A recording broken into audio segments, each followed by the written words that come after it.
So, welcome everybody. Thanks for joining us in this live stream, and happy Women's History Month to everyone. We hope from Protests and Suffragettes, from the whole team, we hope that Women's History Month has so far been really inspiring and informative, and that everybody listening has taken this month and whenever you see this in the future as an opportunity to learn more about women's histories. And we would really encourage you not only to kind of seek and find, but also to share your own discoveries online with your friends, etc. Because as we know from our own experience, and I'm sure our guests, our honored guests will echo this, it's not helpful to wait for someone else to do that work. Yeah, we have to do that work ourselves, for better or worse. We have to recover our own herstories, our own women's histories, and then share them. So, especially protests and suffragettes, we're really focused on right now histories related to Scottish suffragettes and suffragists. I'm T.S. Bell. I'm the lead artist and director for Protests and Suffragettes, and I'm here with fellow Protests and Suffragettes director and librarian and archival ninja Clare Thompson, and stained glass artist and writer Keira McClean, and Emma Gall, who is the senior development worker with SiMY Community Development. And we are here to share their kind of journey, and they've agreed to talk to us about an amazing new stained glass window, which was recently installed at the Woodside, in the Woodside Library in Glasgow. And it highlights the histories of two really important Scottish suffragettes, Helen Crawfurd and Jessie Soga, and we'll speak a little bit more about the two of them as activists as we go forward. But really, we wanted to just take this opportunity to hear from Emma and from Keira about the kind of making of the window and how that all came about, and to really focus on it a bit. Also for our online audience, for folks who maybe aren't close enough to come and see it, or it's more of a journey for them to come and see it. So welcome, Emma and Keira. Thank you for joining us. Thanks for having me. Yeah. And shall we just dive right into the questions? And I'll just pass over to Clare for that. Thank you, Tara. And thanks, Keira and Emma, for coming along. We're really wanting to find out a wee bit about some background for the project. So maybe tell us how you both came to be working on the window and how you chose the subject matter. Yeah, in terms of my work at SiMY, we've traditionally been quite focused on outdoor kind of activities. And when I came on at SiMY, like my background is in the arts, so I wanted to include more creative programming at SiMY. There was a lot of young people who had a real keen interest in the arts, and we weren't doing much with that, other than the kind of odd small arts and crafts project alongside everything. So I kind of got in touch with Keira, and we came up with the idea of creating a radical art school at SiMY, and where we wanted to basically expose young people to something they don't get at school, you know, a new, more engaging, like more youth-led version of what the arts can be. And that's kind of how this project started. Keira's obviously a great community artist, so she was a huge help with that. We're kind of guiding what we should do, and we did a lot of projects, but this was one of my favorites. I think. I'll let Keira speak about the broad subject matter. So. Yeah. So we came in with a kind of artist-led collective to collaborate with SiMY. We're called Red Flag Arts, which I quite like, that kind of dual kind of meaning of red flag, because we're all kind of Marxists as well. So it's really about putting political literacy back into kind of community art education. That's really our remit. And at that time, I was also engaged with creating a stained glass Glasgow Libraries kind of heritage tour. That's a mouthful. We need a better title for it. But it was basically putting windows about working class history of the area into those local libraries. And I just finished a John McClean one for his centenary, and it just felt that I want to do a women one next. I'm a feminist, and somehow the kind of planets and stars aligned, and we wanted to work with the young people at SiMY, and it felt like the suffragettes and these two particular women would be a really good fit for that group. And that was really just how it kind of came about.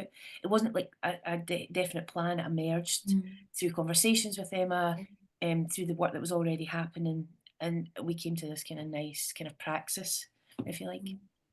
Amazing. I think that idea of, of a radical art school is really, really helpful. And actually also, I think really fits a lot with many of the histories that we're talking about, Yeah. doesn't it? Because, Absolutely. the Red Clydesiders and the rent strike activists that we've been studying for many years, actually, this background that I've got just here is, this kind of rent strike from Hutton Drive in Govan. One of the things that the activists did was help each other learn how to organize, how to develop and not schedule, but organize a reactive protest, right? Because that's what the rent strikes were. I think shall we move to the next question, Claire? Yeah, so I think that one's you. Is that me? Thank you. Sorry. This would be why I need to take very good notes. So what can you say a little bit more, Emma and Keira, about what the process was working with the young people? And I think also maybe even just sort of what kind of structure did you set up? Like what was the rhythm of meetings as the window was kind of being developed? How did that sort of map out? SiMY, we delivered this as part of our weekly contact groups, which is lots of different youth activities kind of all in one club, where it's like important to us that young people participate like on their own choice. So we kind of left open for young people to engage if they wanted to, and they didn't. That's obviously that's a good ethos, but it does create a bit of chaos. So we have quite a small space, so probably not typically what the kind of space you'd be making stained glass in. But You'd be surprised, Emma. yeah, we made it work. So we had a sort of dedicated group of young people who really wanted to be involved, and we got some kids involved who wouldn't have said that they were interested in the arts, which was really great. The kind of rhythm of it, it was sort of done like we had a kind of research stage where the young people were looking up what they could find out about the two suffragettes online, and we were chatting about that. Keira had her kind of template size and kind of style of the window, and we were sort of figuring out how we can include all this information together with the young people. And then, of course, these are young people who've never worked in glass before, as I hadn't. So it's also about like teaching them how to cut the glass. So we had stages where they were just learning that and making practice little panels for themselves. And that kind of, once they'd gotten those basic skills down, we moved on to more focusing on the window, which we did at Keira's studio. So that was really great. A big part of the Radical Art School is very keen to get young people seeing that that art is a career path, and that lots of people actually do make a living in the arts. So part of that is visiting real artist studios and seeing people working in the real world, because it's not something I particularly like when you're from economically deprived areas, and arts don't have a lot of budget in schools and things. It's not something you're being exposed to that much. So that was a big part of it. Yeah, I mean, I would say just basically what Emma was saying about the structure of how I kind of design these projects. But with the two suffragettes, I selected Helen and Jessie, and I did Helen because she was a Red Clydesider, because her work is more than just as a suffragette. We know that some suffragettes became eugenicists, weren't particularly great on class politics. So for me, it was important to include somebody like Helen, who her whole life was about fighting oppression in different ways. And being a kind of a native Glaswegian. And then Jessie was, I actually learned about Jessie coming across your website, which was amazing to me. And it felt like a lot of the young women in the group, the SiMY group, were from were women of colour and come from different diasporas, and it felt important to have that representation, also to try and engage them say, well, you know, here's somebody like you. And that felt important. And I would also add that stained glass has an image problem in general, Absolutely. where it depicts the stories of the rich and powerful. Mm. And when people of colour are depicted in stained glass, they're depicted colonially as natives or as enslaved peoples. So for me, that was very important to include those two suffragettes. And when I later on met Claire to do some research and chat with you, you mentioned that there was a lovely connection between them, or at least Helen who knew who Jessie was, and that was weird. It kind of put this lovely, like, I'm on the right track. I made the right choice. You know, it kind of validated the choice. So I did bring those two suffragettes to the group, but I also brought your top trumps.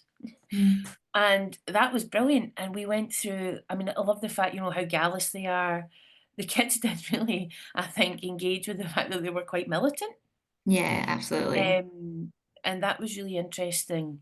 And also, I would say at that time, Israel had started waging war in Palestine. We were right at the beginning of that genocidal onslaught. And the young people were very engaged with what was happening with that. So talking about those kind of histories of resistance, I think was useful within that context of that time as well. So yeah, so it's like, as Emma was saying, what I like to do when I teach glass is you know, so people or any group, I do this with adults as well as working with younger people, is you need to understand that glass isn't like drawing, it's a different thing. So we always make small individual panels first so you can understand lead lines. And I always feel getting that little bit of knowledge at the beginning, number one, engages people or young people who maybe are instantly like, art's not for me, because it's craft, you're working with soldering irons, it's tools, appeals to boys as well as girls, and that can be an issue, getting that demographic engaged. And it gives you an idea of how to design a bigger window. Like, it's, you know, it's a different process. So that was kind of why that's included. And then getting people, as you say, into the studio to see that actually you could do this as a job. This is a viable route to work. Yeah, I totally agree with, like, I think glass was a really good project to start with the young people, because with arts projects you are often like, you're already up against a barrier of young people saying like, art's not for me, I'm not good at art, I'm not creative. And that's quite a big hurdle to jump over to start a project. You know, they're not coming to it without a prior feeling about how they can engage with the art. So glass is much more like I don't know, it's like solid. It's like you get to cut and you get to, like you say, solder, and it's sort of a little bit dangerous. And that is like quite exciting for young people. So that definitely was a good start. Yeah. So yeah, so you get to merge politics, Yeah. feminism, and glass. Yeah. Win-win. Absolutely. What could be better? And Yeah. also, I think anytime that you can talk to, well, I think anyone, but especially young ones, about like melting metal, you know, burning glass, like, this is interesting. Hey, this is not a thing that they get to do every day. So yeah, well, it's really helpful to hear your, you know, kind of the process, and also I think, you know, like quite an incredibly considered methodology, actually, in terms of how you're working with young people, the ways in which you're considering that, you know, in terms of access and inclusion. And I really couldn't, I think from our perspective, like, could not agree. And also personally, as a working class artist, I think, you know, it's definitely the case that there's not enough. No. And that the art world doesn't, you know, that it's a thing that needs work. And, you know, as we said, Representation is very low. Yeah. Really low. yeah, exactly. So, and I think, yeah, all really important things to be chatting about. I think maybe this would be a good time. We've got some audio of the young, of a couple of the young people. So maybe we could play that, and we've got some images. So I can put both of those up, and we can listen to them, and then we can chat a little bit about the design, if that's all right. But before we get to, after we chat and hear from the young folks, it'd be nice to come back to yourself. But I wanted to also say, Claire, would you be up for, after we hear from the young folks. Would you be up for sharing a little bit more about the connections between Jessie Soga and Helen Crawford? Because I think that point that you raised, Keira, there is a really nice connection, and it's one that we sort of, it's a kind of an historical moment that we recovered as part of kind of just digging through letters, really, in the Glasgow Museum's Resource Center. So maybe we can do that after, if that's all right. Thanks, Dad. Great. So we'll just have a little bit of a listen to the voices of two of the participants as soon as I can hit play. Sorry about that. Here we go. Any second now, it'll happen. There we are. Before doing this topic, I didn't know who the suffragettes were, but learning who they were for top trumps is pretty cool, I would say, because it's like a new way to learn how to play the game and learn about something you didn't know in history before. Before the project, I didn't know anything about the suffragettes, so it was a good opportunity to like learn something new and like see the amazing figures in like women history. I found it interesting to know that Jessie Soga was like the only mixed suffragette, well, only known mixed suffragette, and like it's very inspirational and empowering too, because like no one actually knew what she looked like, but like she was still like So she gets cut off there, but assumably she was saying she was still a very important person.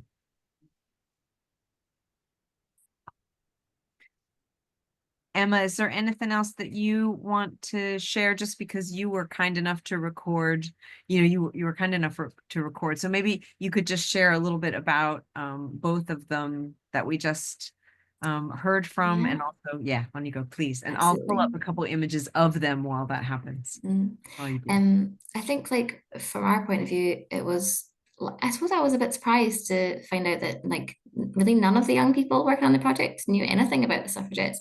Like I didn't have a good knowledge of Scotland's part in the suffragette movement at all. But it was just like it was a blank page for them, which was really exciting to be able for them to kind of learn about that through such a strong connection to Glasgow, and these suffragettes both having connections to places that they regularly go, and that was definitely something we talked about a lot.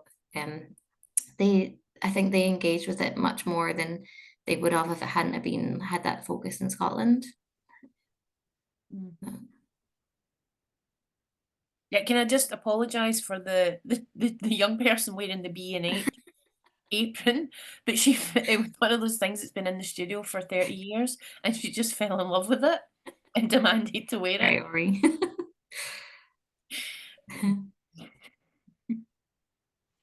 So would you tell us, so from this image here that we've got on the screen just now, tell us who are we looking at? And then I'll also share that you've got a couple of other images of the launch. We'll come back to the launch, won't we? But go ahead. So in the red apron there, that's Elaine. She's very shy, so she's a really great artist, but does not love being recorded, so that's why she's not here.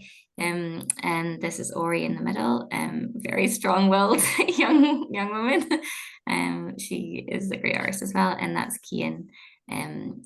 So this was a great project for him. It's kind of sparked lots of different interests for him, like the RAS school in general. Glass has become something he's taking part in our new glass project, and he's gotten into drama, and so these kind of projects are having a big effect on the young people.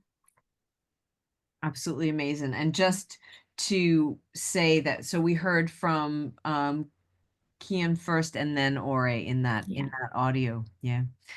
I really love this photo. Sorry, can I just I Please. can tell you what's kind of happening here as well. Please. So we decided, well, with my guidance, but we thought it would be interesting to have these two sort of eras of feminism presented in the window, and also it's about what people can achieve, what's achievable in a 6-7 week program. You could spend a year doing this really. So what we've done is there's a kind of sort of first wave feminism style poster that maybe would have existed at the time, and then we tried to create more of a riot girl border. which I don't know if we quite achieved, but hopefully you can kind of see that in the completed window. So the border then can be a bit more chaotic. It doesn't need as precise cuts. We could mix some of this fused glass, which you're looking at. You can scratch, that's fused glass, can be cut, and that's quite a nice way of working with that. It's quite loose, and the kiln does a lot of the work for you. So it was also to give the young people a kind of sense of all the different glass techniques, to give them a little flavour of what you can do. So I would say it's more precise and controlled in the middle of the panel, and then the border is a little bit more chaotic, anarchic, free is the idea. Which maybe just leads like really beautifully on to the question about how the design was developed. Kind of just, yeah, you've said a little bit, but also maybe you could just walk us through some more of those decisions, and just I'll just share a few more images while you do that, if that's all right. Will I take this one, Emma? Yeah, absolutely. So just I use collage a lot. So when you're doing a drawing for stained glass window, it's called a cartoon. So we make collages first. We did a couple of design development sessions where we just chatted about who Helen and Jessie were. We played top trumps. We've made notes. The young people were invited to research online and find like 5 facts about each suffragette. We then kind of I had a scale drawing, you know, just the full size of the drawing, and we kind of collaged where things would go, the kind of things we wanted to include. Do we want their faces? Do we want old posters? So it just kind of evolved like that, with under the guidance of what we can do, what is achievable, what they should be wearing, why are they wearing black. Hats, by the way, are quite a difficult thing to do. Hats look mental. But we put Helen in black, for instance, because of that wonderful quote about her wearing black, not just for her husband, but for all the kind of bairns. Somebody would have to jump in with that great quote, but I thought that was quite nice. So it's little details like that. The idea of the window is that you see something new every time you look at it. I am not a minimalist when it comes to stained glass. But the window itself is just a starting point for learning about these two suffragettes anyway. So it was just to pack as much information as we could, really. But collage is really the way to do that when you're making a collaborative window and you have, you know, 5, 6, 10 artists in the room or participants. That's how I would go about it. Yeah, it was really nice using that collage, the way that you were approaching that, because it was like young people got to just put a bit of themselves in their little sections, and everyone just came together really organically. It was a really nice way to work. Oh, and I would say we added a QR code to Protests and Suffragettes website, so that you can actually actively look at the window and then get further information from your good selves. Thank you, by the way, for that. We were very honored, honored that the resources, that we've got as part of our education pack were useful, Yeah. in this process. So like for us, that was also, I have to say, it's a new, it was a new use of those resources, and I think a really amazing one. So we were delighted that I should say that our cards are called suffragette trumps, and that is because top trumps is a restricted term. So Okay. top trumps as a term is copyrighted, not by us, but suffragette trumps has been cleared by all of the ninjas involved, and we did in fact in one moment get a nice email from the top trumps people, I'm happy to say. So but so yeah, I think the use of the zine, and also our zine on Rent Strikers, and also the trumps cards was something we were pretty honored to be involved, and I think pretty exciting to see it kind of coming into the world in this way, so thank you for including Oh, that. you're welcome. I'd love to do more. I mean, I feel like every suffragette should have her own window and story. Yeah. And We definitely would agree. Let's make that happen. I'll give it a go. I'm up for it. Let's go. Right. All the funders listening. Yeah. That's for you. So we'll be in touch. So let's see. I think maybe we could just chat a little, because you've spoken a little bit about, Keira, the way in which, what is it like to design a window when you've got, really amazing creative participants in the room and wanting to like have everyone have a way or a portion of the whole that they've designed, if I'm understanding correctly. But could you maybe say a little bit more about how that worked? I think it's really lovely to get that sense of how the edges were more kind of, Yeah, well, so the young people completely cut out those sections. So the idea of keeping it looser meant that obviously they had three or four, 5 sessions for cutting. So it meant that it didn't have to be as precise when we came to lead it, which meant that everybody could cut something, could have a piece of themselves in the window. And I feel that all the windows that I make are kind of made in a similar way, and it's because you need people to care about the project. I mean, we all know this as artists and community workers, that a lot of artists will come in and they'll do a consultation and then they'll go away and make the thing, and then it's a community window. Nobody feels connected to it. Nobody has an emotional, they weren't part of the process. They didn't get to go to the studio. They didn't get to cut glass, whatever it is. So I'm very about that this is a transactional thing. I'm coming in and asking for your creative labour, then I'm going to give you something in return, and that is going to be my skills and knowledge about glass. And you get a wee day at my studio, and you know all that kind of thing. So I feel that's very much part of the ethos of Red Flag and the way that we work as artists, and the way I work. So, but I would say these things are quite organic. It's all about this kind of conversation, this action and reaction, a kind of praxis. Like Ori would suggest an area here. Elaine would be like, okay, well that might fit with that colour, would work well if I do the similar thing over here to balance the panel. So it was very like that, which is a lovely way of working. And that's kind of how artists work anyway. They respond to the work as it evolves. So it's like that. Yeah, I thought it was a really nice balance between, I don't know, particularly when you work with young people, sometimes a completely blank page is like your worst enemy. Like kids would get very daunted by having to make every decision from scratch for themselves. So it was a really nice mixture of Keira having this template set up, the scale, like the basic layout, and then the young people getting to put their own ideas so much into that and having, like you say, so much ownership over parts of the window, and then in turn, like the design overall was very collaborative, so they're not daunted by there being nothing but they're not uninvolved either, so it's a nice balance.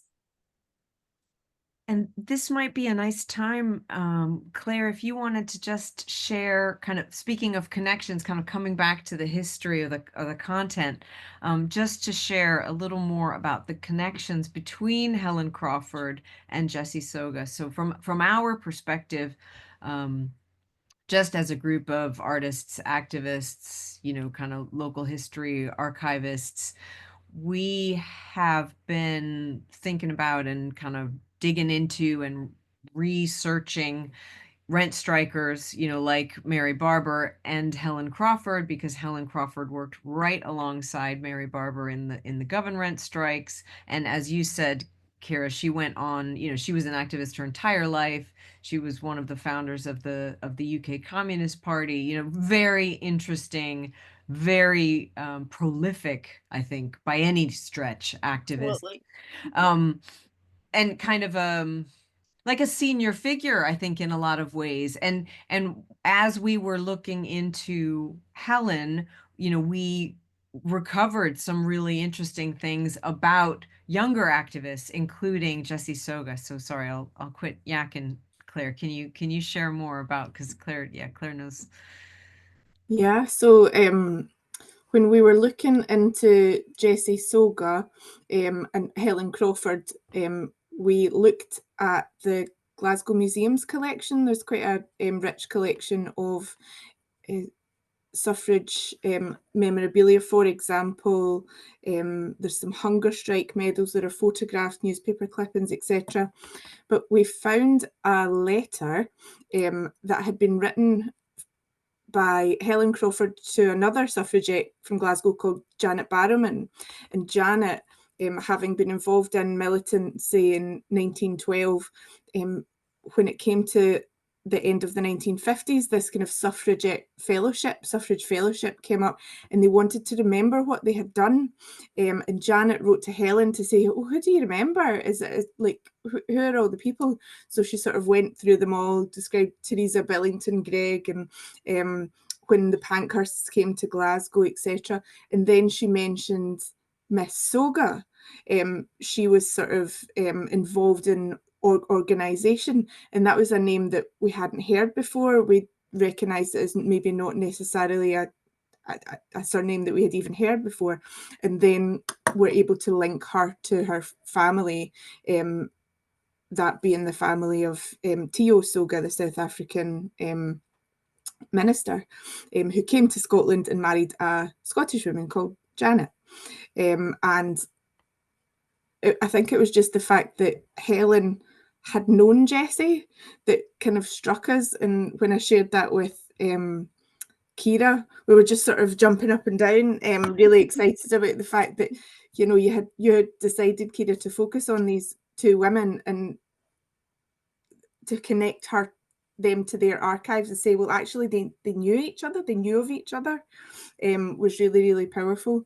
In terms of the kind of sharing the information about those women and maybe the research that the young people were able to do, obviously you have the suffragette trumps, but something that we do at Protests and Suffragettes is work with Wikipedia. So there wasn't, before we sort of researched Jessie Soga, a Wikipedia article, and then colleagues in the wider Wikipedia world created her page. So that probably meant that the young people that you were working with were able to go to Wikipedia and find that person, which is kind of incredible when you think about it. This amazing artwork that's come out of the research that Protests and Suffragettes team were able to do, and now she's on a window alongside Helen Crawfurd, who she knew, in Woodside. I'm really I think it's amazing that it's in a library as well, because of that idea of sharing information, the idea that I got the idea of kind of radical art schools and socialist Sunday schools sort of thing. Libraries are places of learning, and for there to be two people, that have got that heritage and history in a place where you can find about all that stuff is really powerful. Yeah, I agree. I mean, the library thing, it's quite interesting. So what I kind of do is we secure the funding for windows from different places. But what I've been doing is I then gift the windows to the libraries. And all libraries that we've approached have been amazing. And it's been like, we want it, how do we make it happen? Let's create reading lists around it. Let's do a series of events beyond the window, using the window as a kind of visual touchstone or focal point. So the response has been really good. And the plan from Glasgow Life, the promise, is to actually create a digital map, and maybe a physical map also, of a tour of the winter. So I've got two in the post, so to speak. And one is about the women's history in Castlemilk, which I'm really excited about. So by that point, we should have 10 windows, 5 libraries. So that's enough for a trail. So it's really exciting. And to have suffragettes as part of that is a big thing. Congratulations. And I think, it's also, from our perspective, pretty exciting to have these histories kind of woven back in, really, isn't it? Like, you're weaving them back into existing infrastructure, existing narratives. And I think this is literally like a really important part of the work that needs done, Absolutely. I would say as well, my whole kind of remit with the work, whether it's the writing or glass, is really about what can we learn from history why are we so removed from our history? A lot of communities that I work in, Castlemilk, Easterhouse, we're seeing developers, these sort of regeneration projects that don't benefit the communities, but part of the thing is they're able to come in and say there is no history here, and they can then flatten it. There is history here. So I'm currently engaged in trying to set up 2 community archives, one in Castlemilk and one in Easterhouse, with others as well. It's a wider community project, but it's also a part so you can't come in and say there is no history here. We can just knock this down and start again. And that's unfortunately something that we see in Glasgow again and again. But those fights, and we can use the work of Helen and Jessie and those, because those fights are kind of the same fights. We're still fighting them. It's a different cultural world in which we fight, but it's the same fight, I think. And I think also from our, just our understanding, which I imagine, in our experience, you'd both find the same as, or you'd have a lot of similar experiences, is that, young people, kind of like the rest of us, are really inspired to hear about people who changed their environment. They changed the policies, they changed the legislation, they changed what was possible, what was considered to be possible. And they did that, and it was people who lived, 2 miles down the road or in the next, 2 blocks down the road. It wasn't like the kind of genesis or our sort of origin story as an organization really came from lockdown and from realizing that we had time to think not just about Govan and Glasgow's history, but also about the history of Scottish suffrage more broadly, because we were meeting online. So there was a little more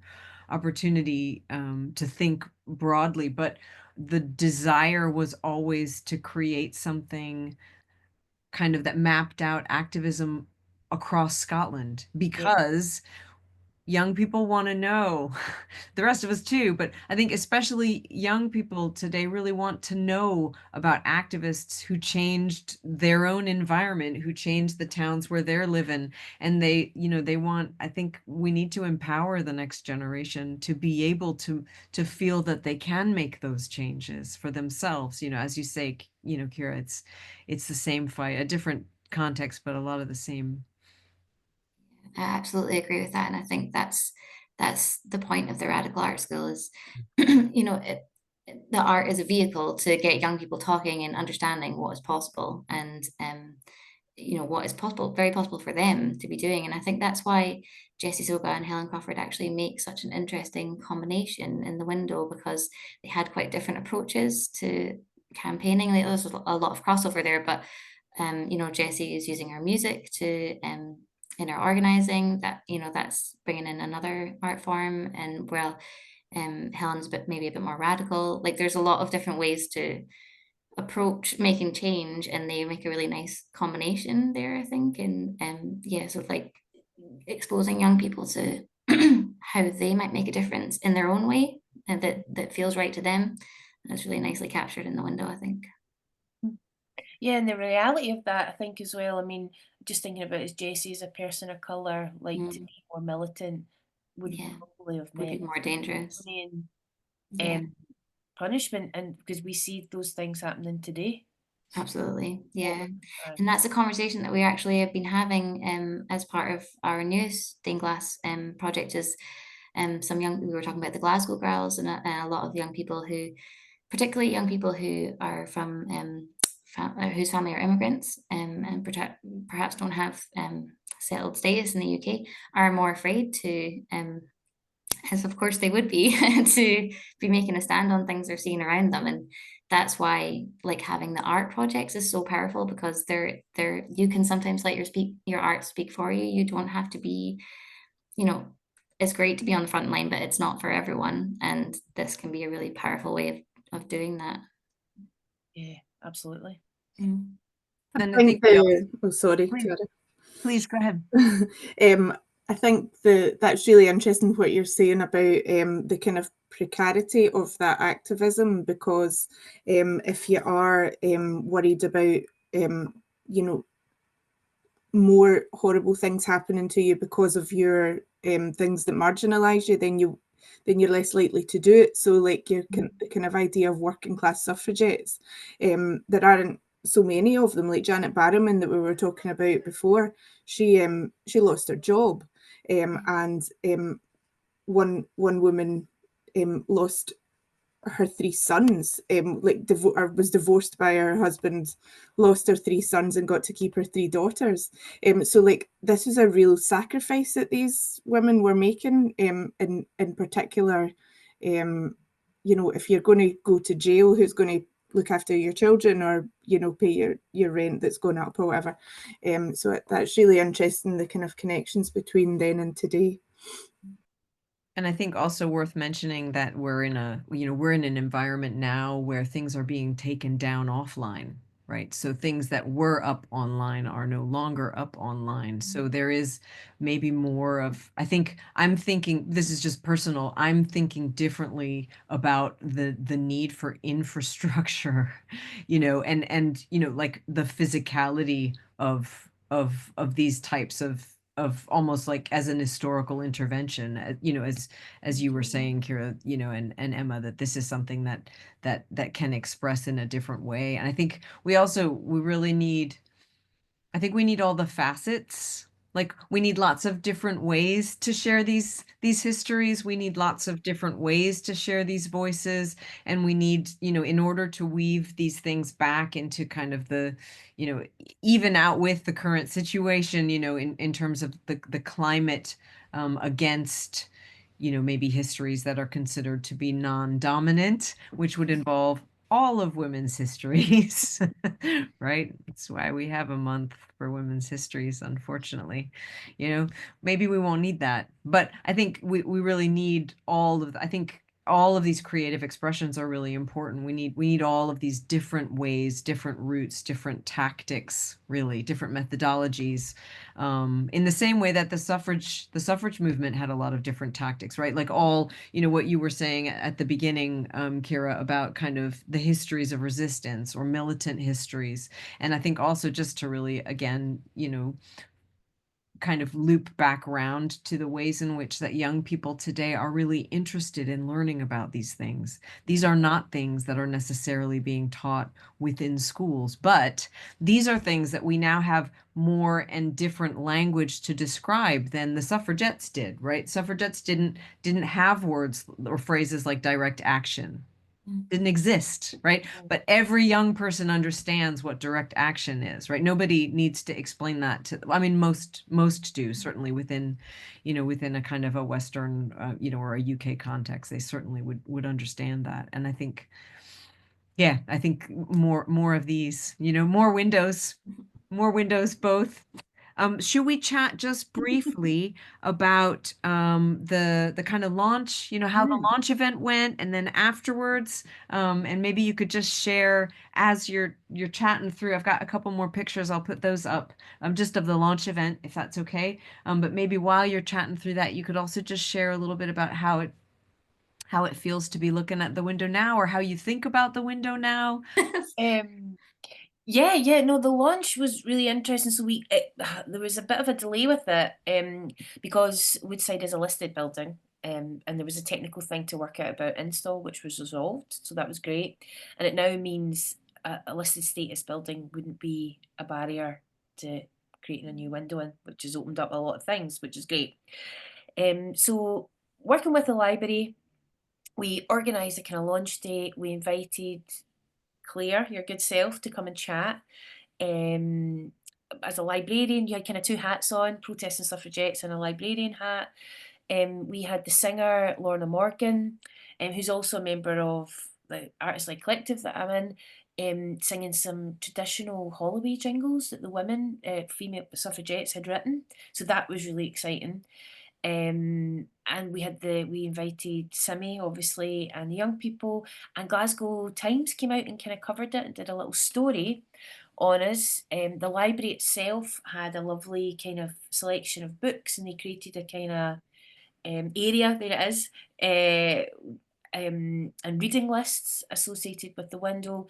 And we also had set up some art workshops for a few weeks later, for young people to come in the library groups that use the library, existing groups, to create their own kind of acetate stained glass windows, and that sits beside the window. So that is a kind of thing that can evolve and be constantly changing, like a kind of like an exhibition space. It's always, we can do, the plan is to do a lot more.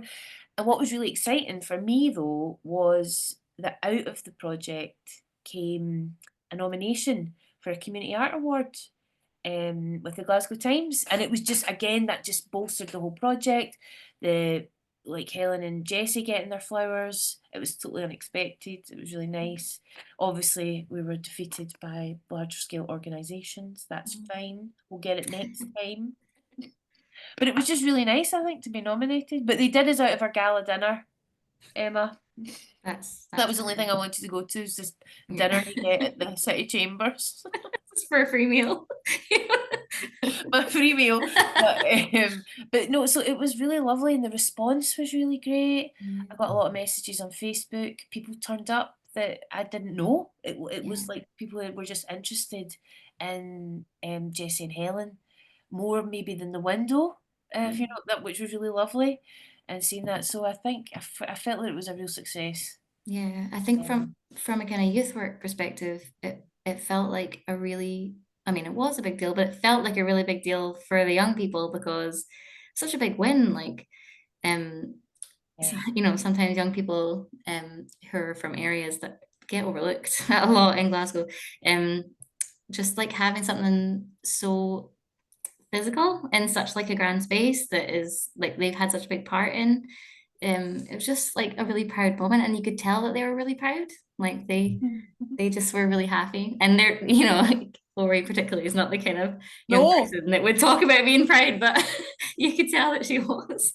But she was so nonchalant. Yeah, she's like, Take yeah, my I create photo. art in public spaces all the time. But it's something that will be there forever that they can be proud of, and that like points to kids from anywhere being able to make a big impact. It's a really nice moment. Yeah, and I would say Woodside as well, because Townhead Library has been demolished, gone. Yeah. Woodside is the feeder library for Yeah. Townhead. So, and we educated the councillor about that. That came. I was like, oh, people were, who made this? It's not people from Townhead, from our community. And I was like, actually, it is. But what were your reflections on the day, Claire? Because you were there. Yeah, I really enjoyed being able to share. Like say, I had two hats on, so I had my Protests and Suffragettes hat, and then I'm also a librarian at the Metro Library, and we have lots of women's women's suffrage archival material. But I think for me, with both of those hats on, it was an opportunity to share with a wider group the sort of like how you can find these histories within libraries and archives, and how important these libraries and archives are, and museum collections are, to like, you just need to get your spade out to sort of you know, dig and find these women. They're in there. Jessie Soga was in there, and Helen, but we had to dig to find them, and I was pleased to be able to sort of share the importance of those institutions in caring for women's histories, I guess, in these troubled times. But the thing that was really moving was Lorna's songs. So the Holloway jingles, which were made by, as you say, were written by women who were in prison in Holloway, a lot of Scottish women, and Lorna has developed these, has written songs to go alongside the lyrics, and there was a little bit of crying. She's just an incredible performer, and I'm searching in my brain for her Instagram handle. She's got a couple of names, but I think Instagram is Dr. Normal.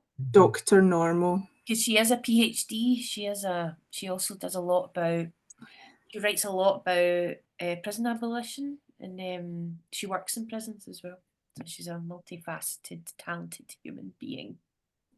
We will link her her links, also Keira, your links, and Emma, some links for SiMY down, in the comments when we're live streaming. And also, I think this video will be part of our YouTube kind of channel, and we'll make sure that all gets linked, just to kind of share information and share resources.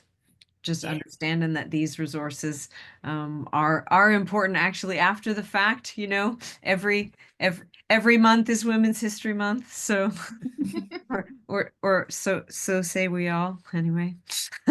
So may I think maybe just in closing, if that's all right, can I just ask Keira, Emma, also Claire, is there anything else? Is there anything that we didn't ask or talk about that you wish we had asked you? I would talk a wee bit about like what the Glass project started at SiMY, is that like it's led to another more polished maybe round of like we've separated the radical art school now into its own group, so it's a bit less chaotic. We have more time to focus. And the Glass project this year, which we'll be posting about if anyone wants to follow us, is going to be about Charles Rennie Mackintosh. Much as you were saying, Keira, about kind of histories being lost, and that being used as a bit of a weapon by the council for redevelopment. That's kind of what's happening in Townhead at the moment, is our green space at Lister Street Bowling Green, which we've been developing for a couple of years with the young people in the community. That's where we do all of our youth work. It has been designated for housing, which is obviously really big disappointment to us. And we're fighting that with the campaign now, and we're using the Radical Art School to do that. So one way that we're doing that with our Glass project is by creating a new Charles Rennie Mackintosh mural at the green space, because there's obviously a very strong link there, and it's not very present in the community. I think we need to be shouting about every positive thing about these communities needs to be highlighted. And we feel like this is a really good way to do it. So if you want to follow along with that, and you want to lend some support, it's always welcome. We've got 6 young people this year creating their own individual Charles Rennie Mackintosh panels, and then we'll be hopefully making a smaller collaborative piece for the local school as well. Brilliant. And I know I was unfortunately didn't have capacity to take that, but Keira, Keira's amazing, who works with me at RDW Glass, is and she's in her collective Red Flag. Have I mentioned that already? Yes, I have. She's kind of leading on that. And I would say as well about Townhead, yet another regeneration programme. Townhead is the most regenerated area in Glasgow. Absolutely. And all you see for these years of regenerations is a community that is completely and utterly surrounded and getting smaller and more stretched, with libraries shut, community centres gone, green space gone by the university. I mean, we've spoken to people and done projects up there before. Actually produced a zine about this called Tales of Townhead for GI last year, and some of the young people were involved in that. And some of the young people, families, live in the high rises, and they permanently have that college sign blaring into their homes and bedrooms at night, whilst lecky prices soar and they're on the meter. So it's like the way this has been handled, I think, is terrible. So I think definitely more people that know about that you're about to lose this space somewhere you've nurtured, built a community garden on for several years, and the kids have nowhere else to go. Yeah, it's Quite very jarring, like you say, and there's I think that's why, like, the work that you've helped us put together in the Radical Art School, we can use that. There's a lot of young people that feel very disempowered by the changes that are constantly happening in Townhead. They feel like they don't have any control over the constant redevelopment that has been happening all of their lives. And winning Lister Street back when it was originally up for sale was such a big win. And so to have that now challenged so far down the line when we've already invested so deeply in that space is really tough. So it's good to see how we can continue the fight with these projects that was sparked by this one. So future Helens. Yeah, exactly. Jessie's. Yeah. This is, I think, the this is the way forward, isn't it? So we really need to understand kind of and unpack and celebrate, and also really delve into those histories as maps for how to be impactful in the future, and how really to help the next generation feel that they can be impactful, and they are not actually just being, you know, redeveloped out of their communities, really. So that's, and I mean, this image, you know, behind me of a rent strike from 1915 is still really relevant. I think that's why, you know, that's I think one of the reasons that we find it to be so powerful, and also one of the reasons that we, you know, we try to share the things that we learn within our own archive up on Wikipedia, hence the banner, you know. I think resources like Wikimedia Commons, like all of those the commons, the digital commons and the actual commons in the old sense of the word, I think are still, they become increasingly important, don't they? So yeah, as they get sold off and occupied and taken from us, and yeah, agreed. thank you so much, Emma and Keira, for joining us. It's an absolute pleasure and a joy, and look forward to hearing about, reading about, and maybe collaborating in future on more windows, more kind Absolutely. of celebrations of more kind of historical activism as a way to vision us forward into a future that we all can feel that we have a place within. I would also just say, got a couple notes, sorry, was just to share that we're gonna do more of these kind of conversations about the history of how we sort of recovered portions of Jessie Soga's story, a little more about the detail that we've been involved in, but also just the way in which those details, so it's some of our team have also been really involved in writing her Wikipedia article, and just I think these the recovery process is still live, I guess would be the thing that needs to be said. And there is no doubt that Jessie Soga is not the only mixed race Scottish suffragette. You know, she just at this moment is the only one that we know about. Right. So just an invitation to everyone watching, listening in the future to continue working, you know, sharing, delving, because I think that's, you know, as we started, I think we can't assume that other people are gonna take that work on. So I think it's work that we have to do ourselves. So thank you for all of the work that you're both doing, Keira and Emma, and Claire, of course. And yeah, we'll see you at the next window, hopefully. Yeah. Thank you very much. Thank you Thank so you. much. Yeah. Bye. And thanks everyone for watching. Do let us know what you thought about this in the comments. Get in touch. As we said, we'll make sure to put links, and just stay connected. I think the more connected we are, the more we can share. And that's the way. Thank you, everyone.